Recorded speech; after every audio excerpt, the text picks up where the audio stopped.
Hi, thanks for visiting Blackstone Reviews and taking a moment to watch this quick video. What we're going to go over today is a review on the Blackstone 36-inch griddle. Now, I'm your host, Lewis, and so you know a little bit about me. I cook a lot.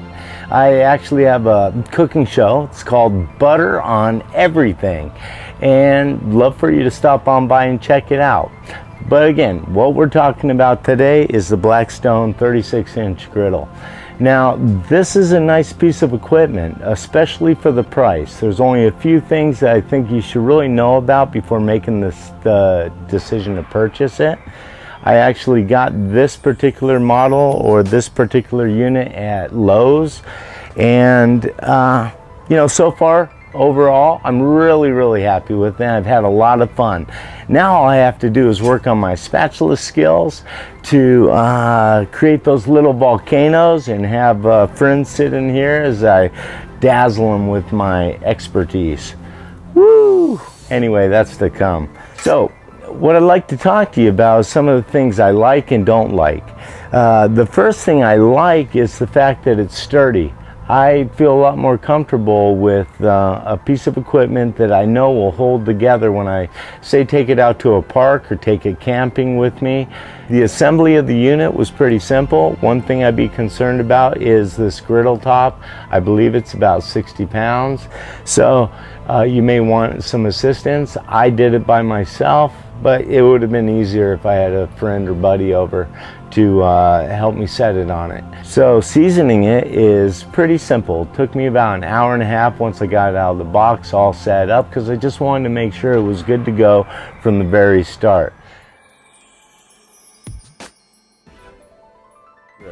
It's got 4 burners. They're easy to light. You've got a good control heat distribution across the panel. You can turn it down, you can turn it up, and it heats really quickly. One of the things I don't care about this is this drainage channel.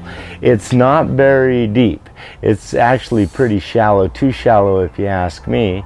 And at the end there's a little hole for the grease to come out, and you've got a removable drip pan.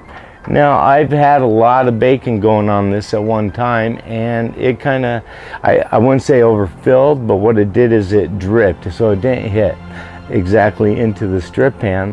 What I did to compensate is I put a little bucket down below it. Problem solved. That and a little wipe of the leg, and I can live with that, especially for the price and what I've got out of it. I did a lot of research. I read a lot of reviews before I purchased this product, and one thing that I had heard over and over again was that the packaging wasn't too good because they were getting the unit and it was damaged. I actually got mine from Lowe's, and I did have a little ding, and I'll show it to you in a still photo, and I'll crop it in so you can see it. It gives a little character, doesn't affect the performance of the equipment, so again, it falls back to the price. I think it's a great deal. The value that you get for the amount of money you spend, it's one of the better pieces of equipment I think I've had, or at least I've enjoyed. How's that? So it's propane. It holds one of the larger tanks. That seems sturdy. The casters, one set of casters has locks, which keeps it firmly in place, and the other is free rolling.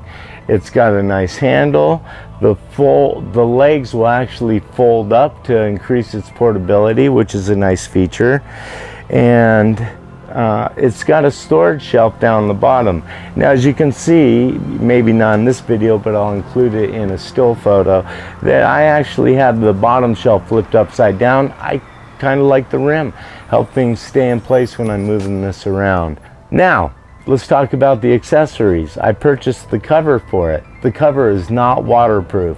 Although I'm in San Diego, unlike popular belief, once in a while it does rain down here. And when it did rain, the cover didn't protect it fully from the rain. I did have some water sitting on the griddle itself. And by the time I noticed it, it had rusted a little bit. So I simply took some fine steel wool. I went over that and then re-seasoned the area, and I haven't had a problem with it since. Now this technique that wasn't recommended by the company, but it was recommended by other people that use griddles, is for the underside, not the interior of the grill surface, but for the sides and the underside. I took Rust-Oleum 2000. It's a high temperature paint that's able to protect the outside of the cold rolled steel, so that I'm not going to be as concerned about the rust. It made sense to me. I gave it a shot. If it backfires down the road, I'll let you know in this video. But again, you've got, I give it a good once over once you purchase yours to make sure there's no real damaging dents or anything else that you just can't live with. Another thing is we've got to work out a way around the drip pan, the grease channel, and what I've come to the conclusion is I'll use some material to soak up the grease and either dispose of it or swap it out, wash it later when I'm done cooking. I've actually got a couple lids that I'll show you just a sec.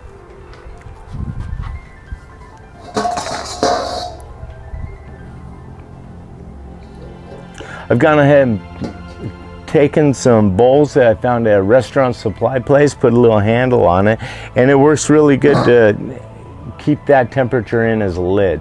So, you know, these are just some of the things I picked up along the way, thought might be useful to you. I believe it's going to last quite a long time. The burners seem to be really good quality. It lights up in a snap, it heats evenly, and we can control the different areas of the 4 burners. I would overall give this 2 thumbs up.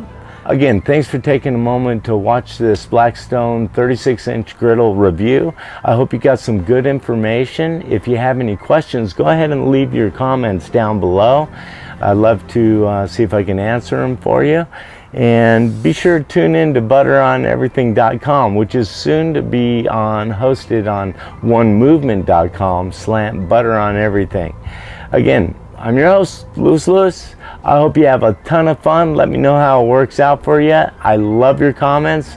And be sure to subscribe to my channel for updates and new reviews on Blackstone products. Now, if you're also in the market for a pellet smoker, be sure to tune in to TraegerReviews.com, and I go over the Traeger Texan, and I'll be reviewing some other Traeger products in their line as time goes on.